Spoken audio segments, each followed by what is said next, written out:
All right, good afternoon, good afternoon. My name's Nathan Jones. It's a pleasure to be here with y'all. It really has been a great conference so far, right? What's been y'all's favorite part? I wasn't fishing. No, come on. What's a great memory you've made so far? Lunch. Yeah, tasty food, eh?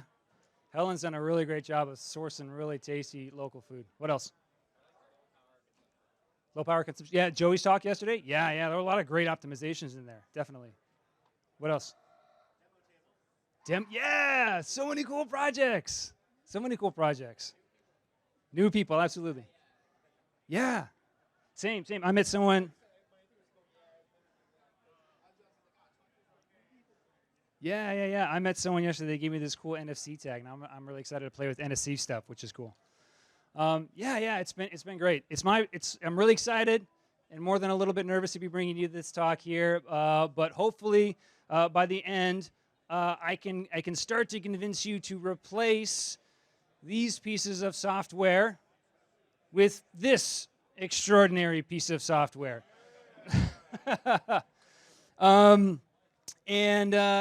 So anytime we want to do more than one thing on a microcontroller, we have to figure out how to sort of manage multiple tasks at the same time.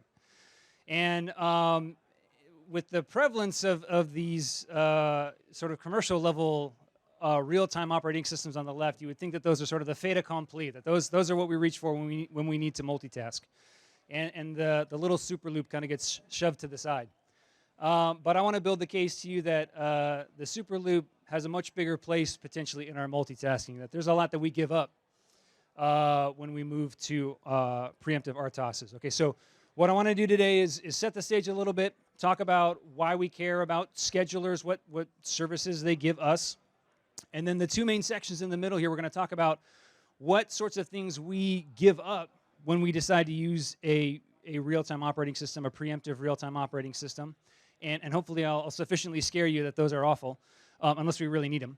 And then we'll talk about the actual response time. What are the metrics by which we can evaluate these operating systems? And I'll hopefully share with you or show you that the superloop with a little modification can absolutely perform as well, or in some cases even better than a preemptive real-time operating system. And then we'll conclude. Okay, so to set the stage, all of our devices do things. These are their tasks. Very frequently, they are queued up by some event, a user pressing a button or a motor hitting a sensor. Some of them may be triggered by some sort of timer. And when these events, when these triggers happen, the tasks are supposed to complete something. They're supposed to run and execute some series of commands. And so in the case of a toy, maybe when my 4-year-old presses a button, then the little cash register is supposed to show me a price. Or if I'm in an industrial setting, when a sensor is reached, I need a motor to shut off for safety purposes. All of these tasks have deadlines, meaning there's a point in time after the task has been set up that if it does not complete, bad things happen. And what bad things are can vary from system to system. In my toy on the left, if it takes a half a second or a second or 5 seconds for that price to show up on the display, the user experience suffers. The system feels laggy and it just doesn't work as well. On the right, if it takes more than 5 or 10 milliseconds for my motor to stop, then there's a potential for some real collateral damage to not just the system, but also the operator. So in the first case, we might say that's kind of a soft deadline. We want the price to be displayed within a few hundred milliseconds, but if it's a little late, it's not the end of the world. But it's still somewhat of a soft deadline. On the right-hand side, we would say that's more of a hard deadline. There are safety criteria that I have to meet in order for this product to even be shipped. And so that deadline absolutely has to be met. Otherwise, the system doesn't work. And this, in effect, is what the scheduler gives us. I might have many tasks in the system. In the sort of worst-case scenario, they are all ready to go right at the exact same time. This is called the critical instant, all right? So in sort of a worst-case scenario where the timer triggers, the user mashes the button, the motor hits the sensor, everything's ready to go all at once. It's the job of the scheduler to figure out which task runs first, after that, next, and third, all right? So they are invoked by the scheduler.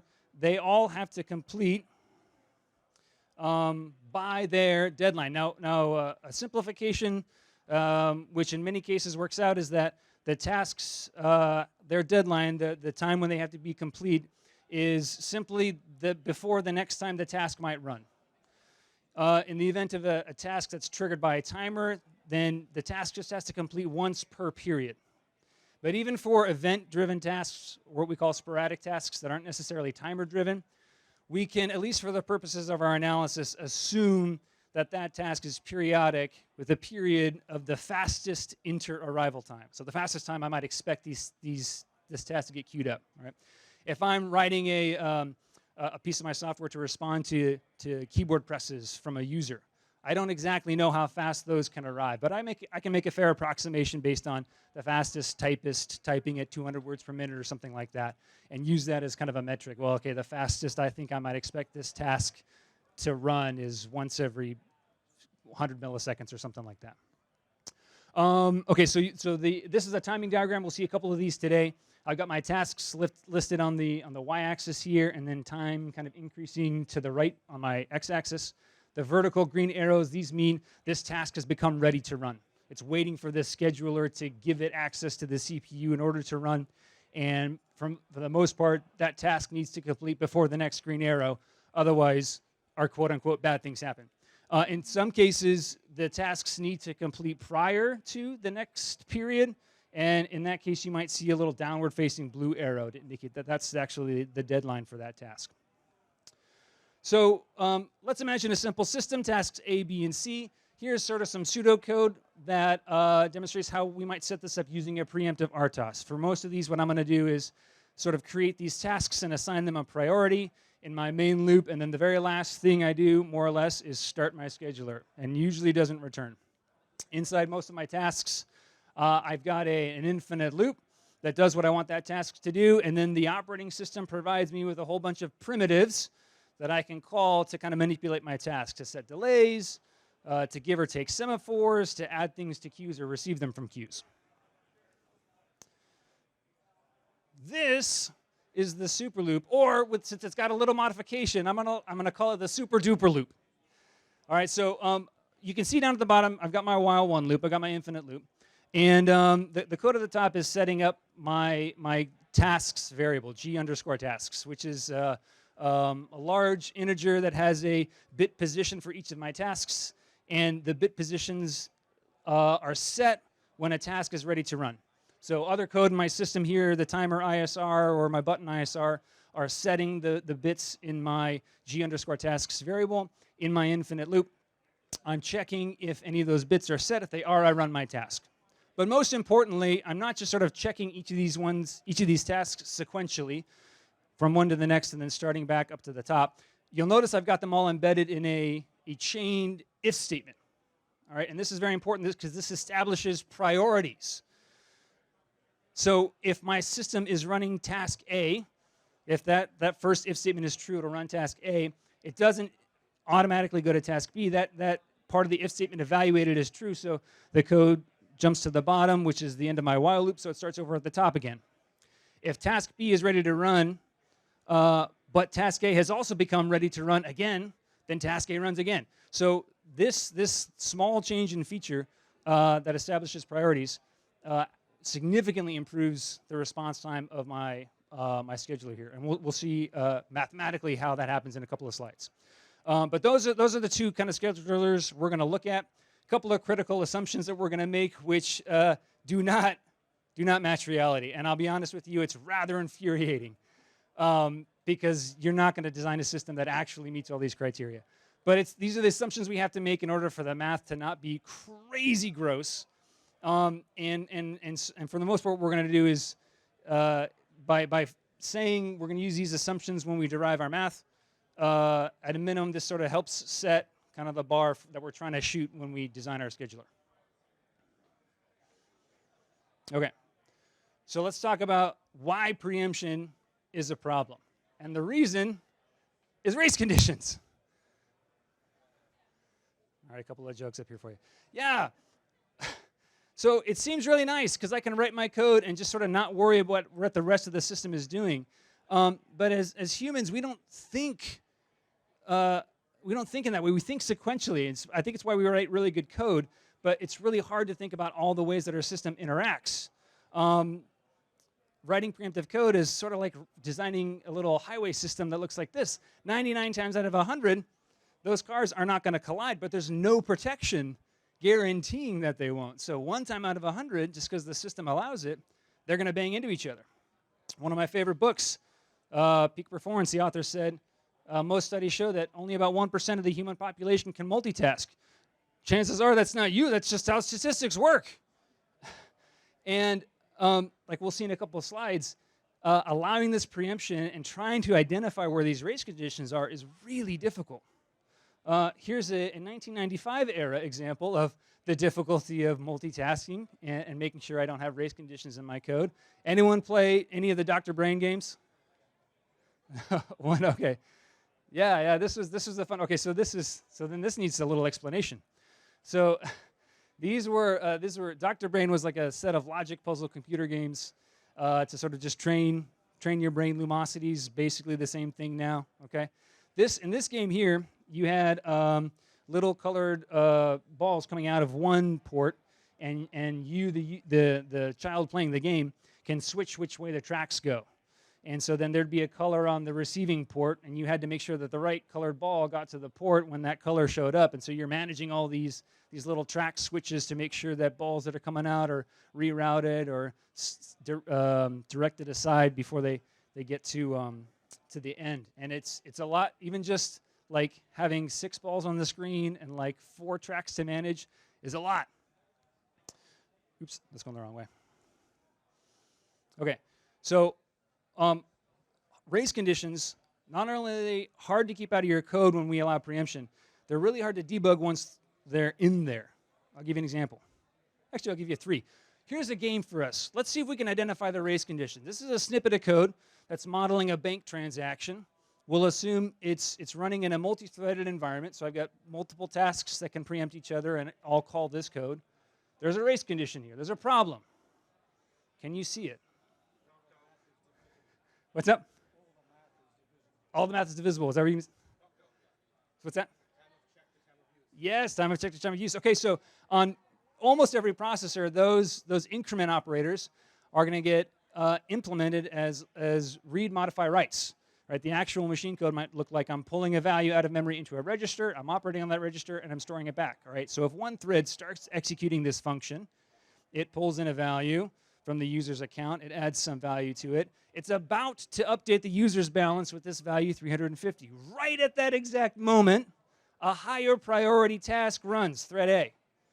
Thread A runs to completion. It pulls the old value out of memory, adds a different number to it, and stores it back. Now, memory has this value 275. When the processor switches back to the lower priority thread, that value gets overwritten. And I have a race condition, right? I have a bug in this code because I allowed preemption in my system. Here's an example of trying to create a singleton object. So I want to make sure if this thing wasn't initialized, I create it, but if other code tries to initialize this thing, it just sort of skips over. Where's the race condition here? Yeah, absolutely. Okay, so if I've got a lower priority thread that's running, it creates my object. If right at that exact moment it gets preempted by a higher priority task, that code doesn't see the fact that this thing was initialized. It makes a second object, returns control back to that first task, and now I've got 2 singletons. All right, so I'm going to fix it. I'm going to fix it, everyone. I'm going to make sure that there's sort of a doubly checked lock here, right? If it's not initialized, then I acquire a mutex, because that's good software practice. As long as it's still not initialized, then I create the thing, and then I can release my mutex. There's still a race condition.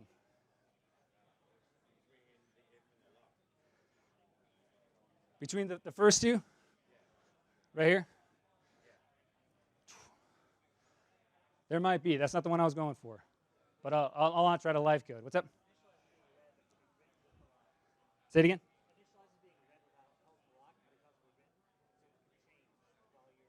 So initialize can change while you're running. Okay. Yeah, there's a more subtle one too.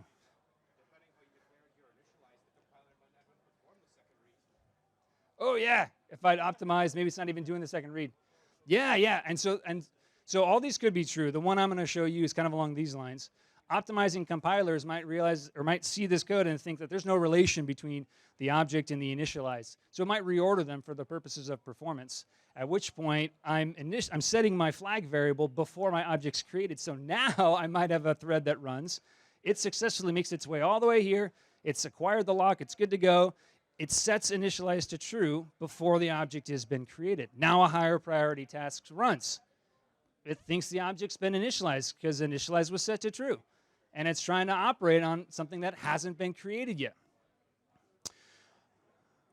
All right, and even worse, right, to kick a person while they're down, there's no automated tool to detect this, none. There are some tools that can help detect data races, i.e. if you're trying to access shared memory kind of without protection. But overall, race conditions, none. To detect these are some simple cases. If you want to make sure your code base is race-free, you have to go through literally every line of code, really every line of machine code, and ask if any of my other higher priority tasks interrupted me at this exact point in time, what bad things could happen? And you can imagine that that's like, right, that's ON factorial for like a 100-line code base. You're just already outside the realm of possibility. There are ways to prevent these, of course, because folks want to use preemptive RTOSs. We could use some atomic operations if we're accessing shared data, but that just prevents data races, not other types of race conditions. Maybe I disable interrupts entirely. If I can disable interrupts, I basically eliminate preemption in my system, which to me is basically giving up defeat. It's like saying, oh yeah, you know what, this preemption probably should have just been a single-threaded application anyways. Whoops.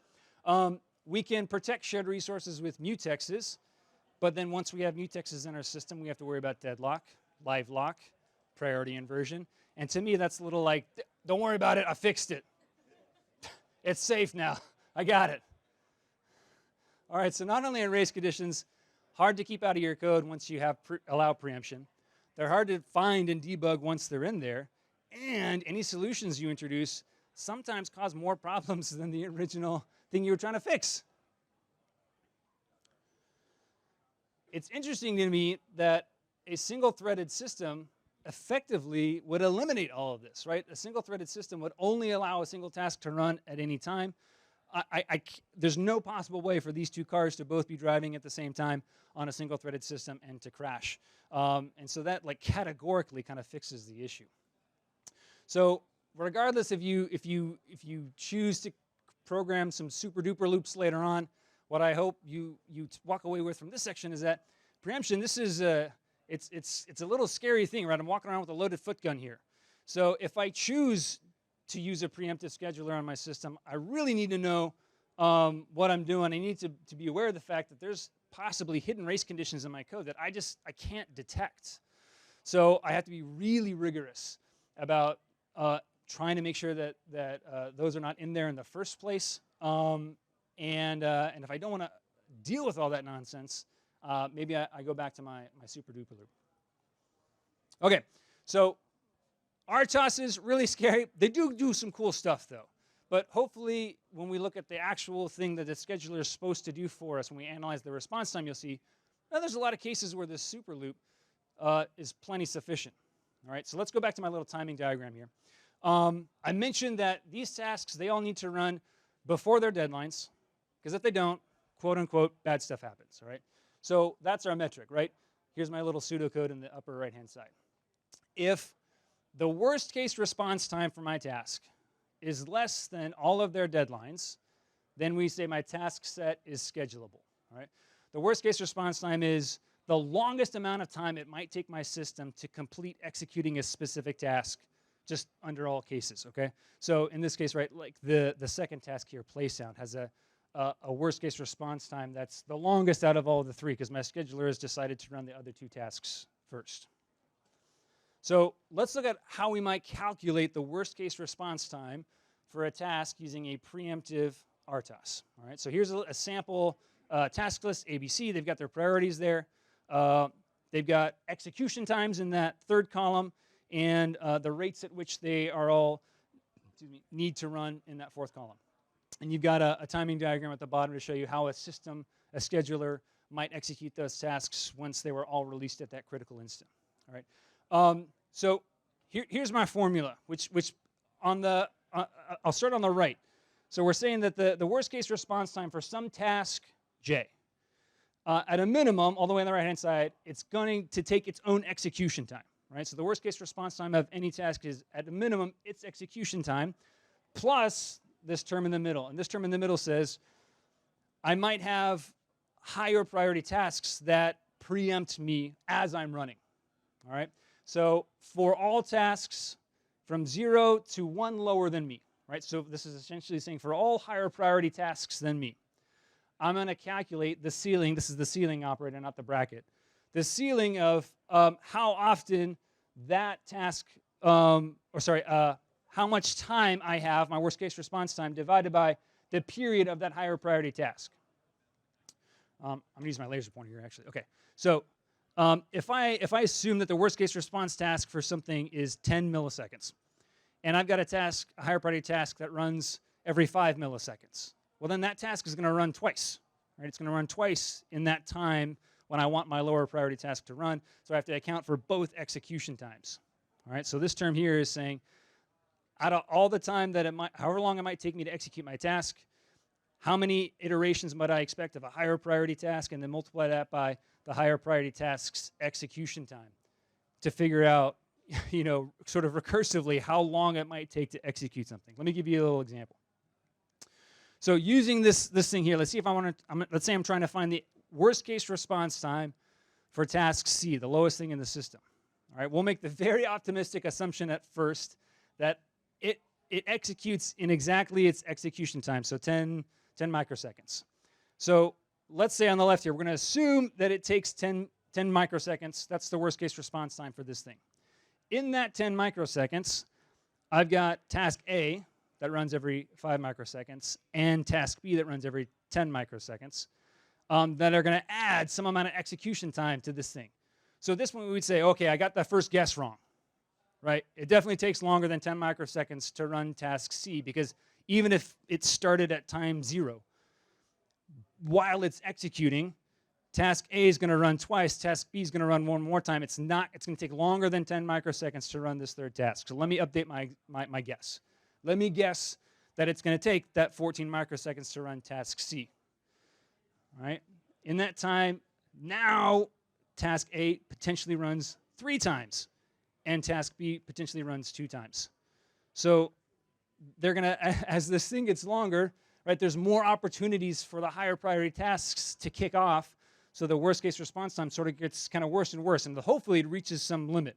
We haven't reached it yet, because right now this is saying if I had thought task C was going to finally finish in 14 microseconds, that's still wrong. At that point, it's still taking 17 microseconds. So let me update my guess. Let me guess that it takes 17 microseconds to run task C now. So I'm going to update these values here. Now task A gets an additional chance to run. So my new value is 18. This is getting closer. This is getting closer. Let's look one more time. Let's say my final guess is 18 microseconds. Now finally, I have a value on the left that matches the value on the right. And this says, yes, this is in fact our worst case response time for that last task. In the very worst case, like you can see in this diagram here, if all the tasks A and B run enough times that task C doesn't finish until 18 microseconds later. That's its worst case response time. And so for this system, right, that is sufficient. That meets its period. So we'd say at least that task at that priority level, that works out. If for the other 2 tasks in my system, A and B, their worst case response times are less than those 2 deadlines, 5 and 10 microseconds, then my system is schedulable. I'm good to go. All right. Let's practice. Okay, so we got eyes glazing over. It's late in the day. I want this to make some sense. Here's a new set of tasks. All right, ABC, priorities 0, 1, 2. They've got their execution times and their periods. And here's my formula. I want you to try to figure out, grab some pen and paper, try to figure out for me, is this, I got that chicken. We'll go through, maybe we'll go through it in just a minute, but let's see if we can take a shot at determining if this task set is schedulable.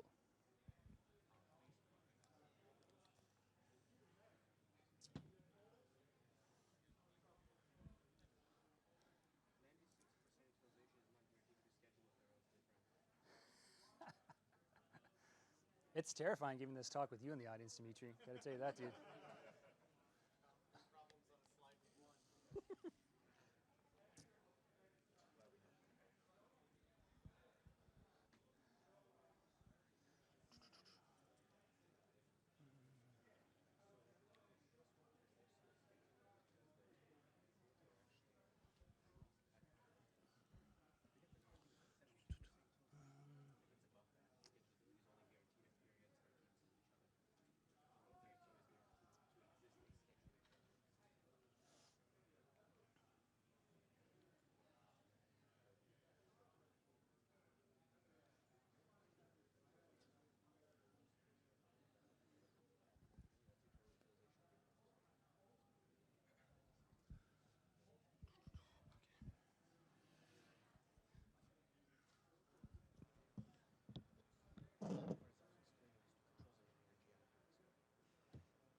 Okay, we'll work through the last one together, actually, because this is the important one. Okay, so for task C, I'm gonna start a little less optimistic. I'm not gonna say that it just takes its own execution time. It's pretty clear that at least the first two are also gonna run, right? So we'll start there.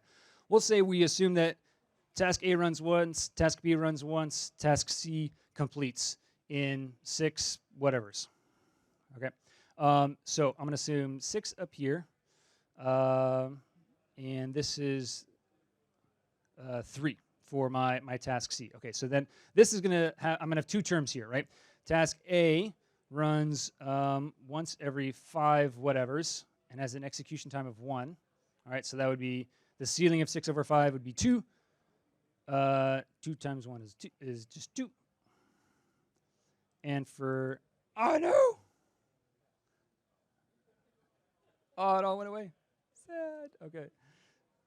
For task B, all right, runs once every 6 whatevers, execution time of 2. So the ceiling of that is just 1. So I've got 2 whatevers from A, 2 whatevers from B, and 3 from C. 3, 4, 5, 6, 7. 7 is not 6, so I got that one wrong. I got to increase. Oh, that's my only option. All right. All right, so let's assume this is 7. All right, worst case response time 7. For task A, this runs once every 5 whatevers times 1, so this is still 2. And for task A,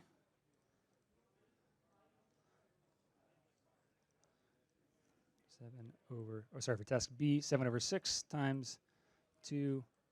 Okay, the ceiling of 7/6 is now 2. So I've got 2 times 2. So that's 4.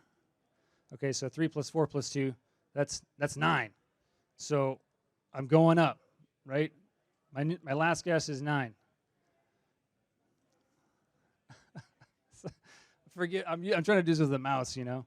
Okay, this is where I'll cut to the quick, right? This is where we find out that this works. If we try to run this system using a preemptive RTOS, task C takes 9 whatevers to complete, which womp womp is longer than its period. So we would say actually that this set is not schedulable, right? There's just enough stuff my computer's trying to do that it can't get to task C in time. Okay, now let's look at the super duper loop, all right? I've got my tasks set here. Oops. 4 tasks, same setup as before, priority, execution time, period, and I've got my little timing diagram here. The way to figure out how long these tasks take is very similar, right? Because I'm gonna have to figure out, I'm gonna have to factor in how long my task takes at all, right? So there's that term on the way on the right that is the execution time for my task. I'm gonna have to figure out how many times higher priority tasks are going to run before my task gets to complete. That's this little middle term here. A little more complex, but very similar. The biggest downside to my non-preemptive schedulers, right, my super loop, is that there might actually, in the actual true worst case, right as all of my tasks are released, they're all ready to go, I have actually just started running a lower priority task that will run until it's done. And in fact, we're going to assume in the worst case, it's the longest lower priority task that could possibly run in my system. And so in this case, that's task D, and that's this term here, right? So to figure out if task C is schedulable, I have to assume the longest running lower priority task is executing as soon as everything starts. Then I have to tally up all the higher priority tasks that can execute in that time. And the only difference between this term and the one previously is that up in this numerator here, instead of this just being the worst case response time for the task, it's the worst case response time minus its execution time. Because as soon as this task starts running, it can't be preempted, right? Previously for the preemptive RTOS, I had to account for higher priority tasks potentially getting released all the way until my task completed. But in this case, once I can successfully start task C running, it won't get preempted, so it's only up until this point here that I have to worry about my higher priority tasks running multiple times. So, so then this is my formula for figuring out whether a task set is schedulable for a super duper loop. All right. So we'll try one more for this one. And again, I'll give you a couple minutes just to kind of think it through, or taking notes, or take a nap if you want. And then I'll cut to the after a minute or so. We'll show you that last one there, because again, that's kind of the key one.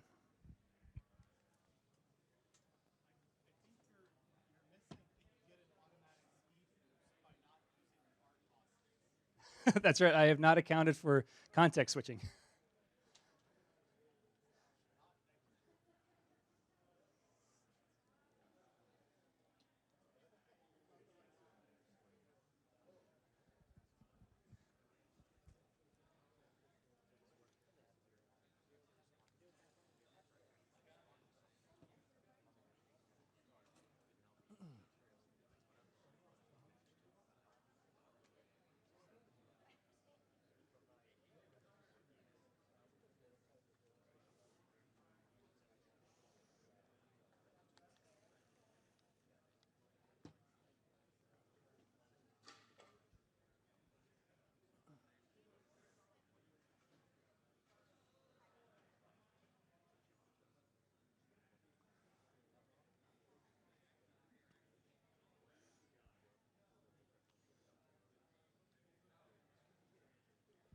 All right, so Charles and Dimitri have already done this in their heads at this point. For the rest of us, I'm going to share with you, it works out, believe it or not. That was the same task set that we were looking at a minute ago when we were looking at a preemptive RTOS. It didn't work.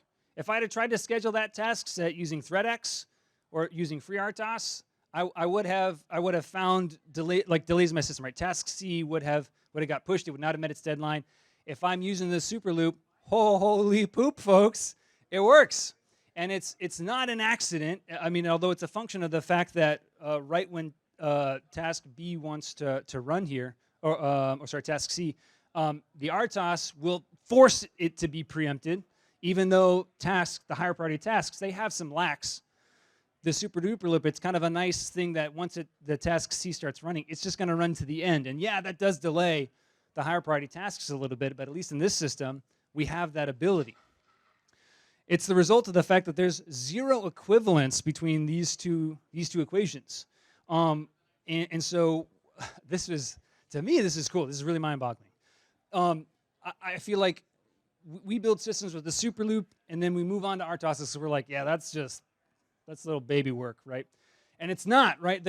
I think although it's true that there's probably a lot more task sets that you can schedule with the preemptive RTOS than with the super loop, it's not an overlapping Venn diagram, right? There are absolutely task sets that you can schedule with the superloop that you actually can't with an RTOS. And to me, that's key, right? We're not just like trying to claw to reach the same performance of the RTOS and failing short. In some cases, the superloop actually performs better than the preemptive RTOS. Okay, so to wrap up, right, comparing these two. Again, I won't lie, the RTOS does give you some cool stuff. Excuse me. For your higher priority tasks, you will have the best response time with a preemptive RTOS, right? And many of them give you great OS features like queues and mutexes and semaphores that are really important for intertask communication. That it's just, if I want to hit the easy button, it's nice to do. My superloop, though, the worst case response time, the whole reason I've got a scheduler, it's pretty stinking close. And further, big, right, I have no race conditions.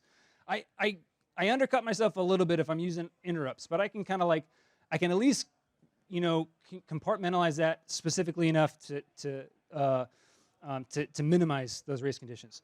And it's small. This is a scheduler you can write yourself in like a dozen lines of code. You can make sense. I'm not like trying to pour through the source code for ThreadX to figure out what it's doing.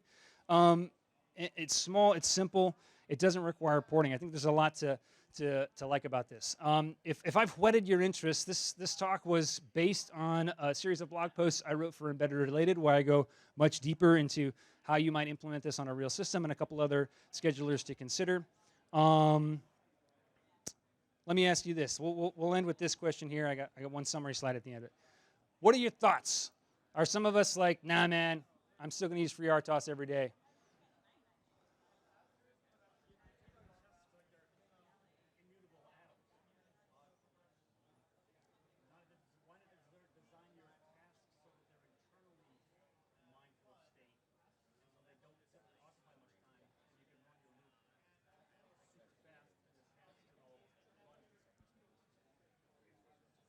Yeah, okay, so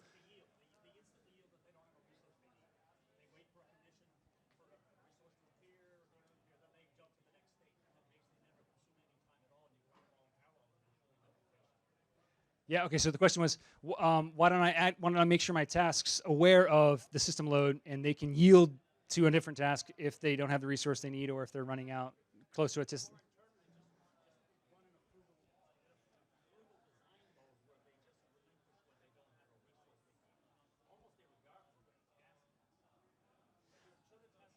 Yeah.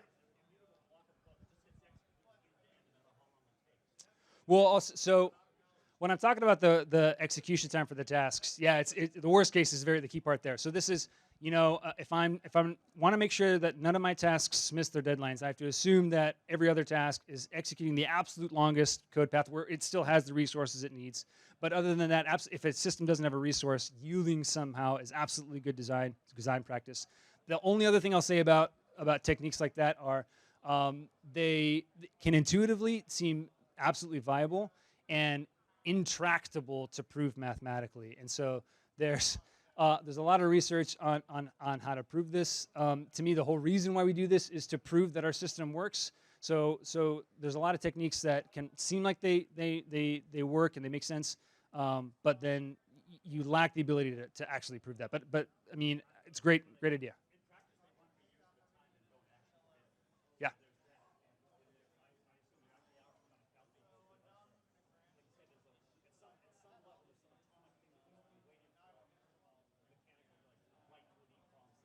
Yeah. Yeah. Yeah. Great.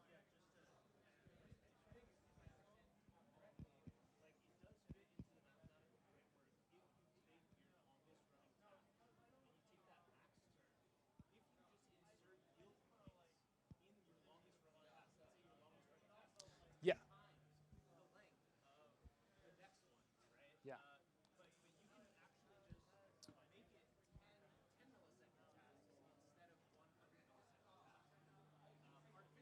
Yeah. Absolutely. Yeah.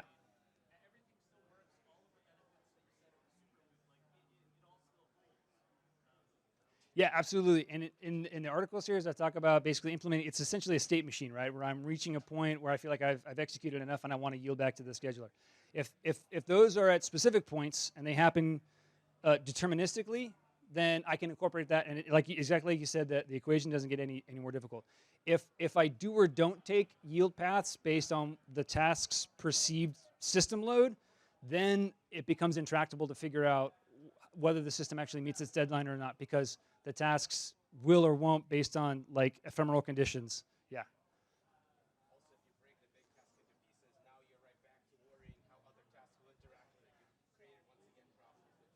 Yeah, true, true. That's a good point.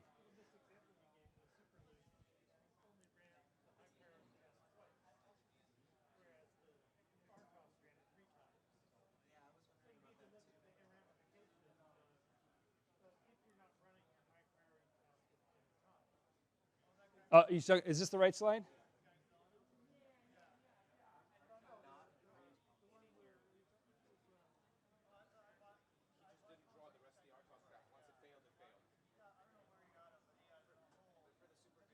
Yeah.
Based on the analysis, my belief is thanks. That eventually you'd reach a point where like task A would might shift one, maybe one more, but then the whole system, like everything is caught up at that point, and you'll start back like on this boundary here. So, what? Oh yeah. Yeah. Actually, great point, Dimitri. Yeah. So B and C have completed. At this point here, C needs to run, but A will get released.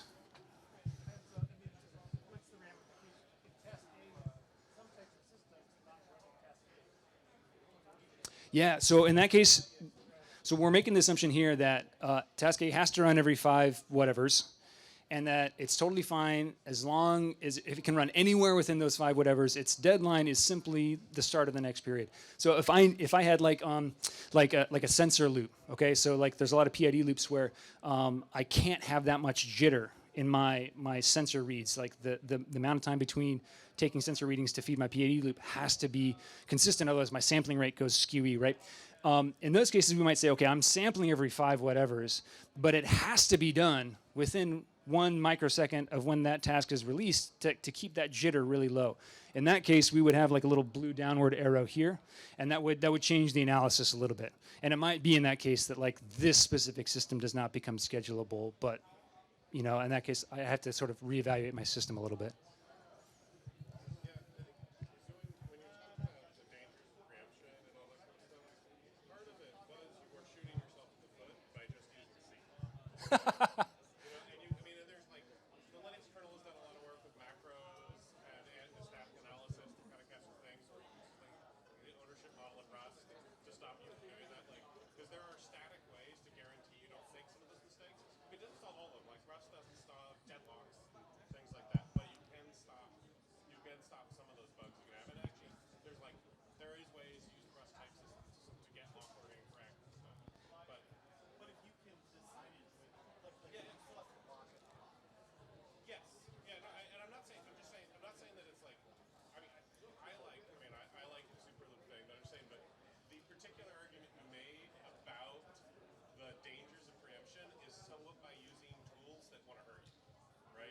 Okay.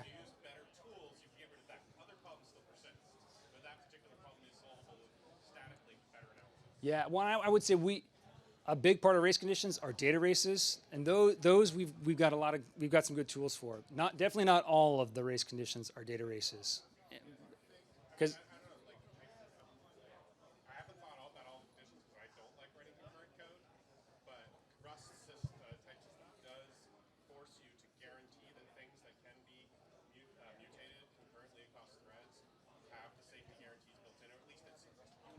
yeah.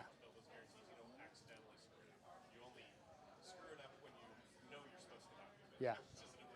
Well, and the last thing I'll say about that, there's some great resources that I link in some of the blog series, where the race conditions they go beyond simple stuff like this and up into like application level. Like if this task, the part of this task runs before the part of this task, and there's not like a tool that can tell me I'm not meeting my design criteria. You know. Okay, thank you for that. Last one, and then I want to make sure you all get out of here and get some snack before the next talk.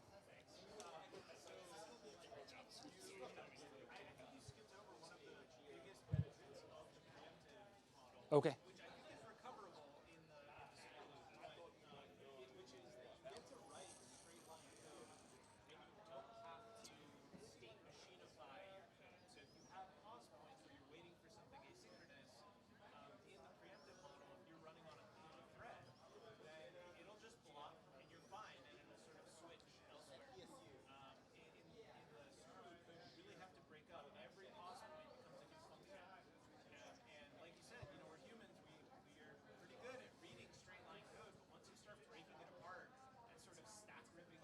Yeah.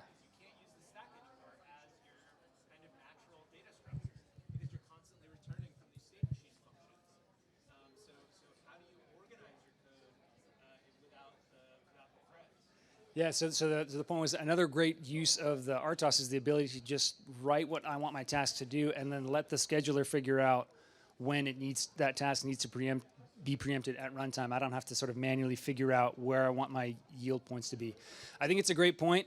The only thing I think Mira Samek has some great stuff about counter arguments to that. But otherwise, great point. I don't want to take too much of our time. I appreciate you bringing it up. Thank you so much for being here. Everyone, enjoy the rest of the conference. Have a great time. If you have any questions, I'll stick around. But otherwise, have a great day.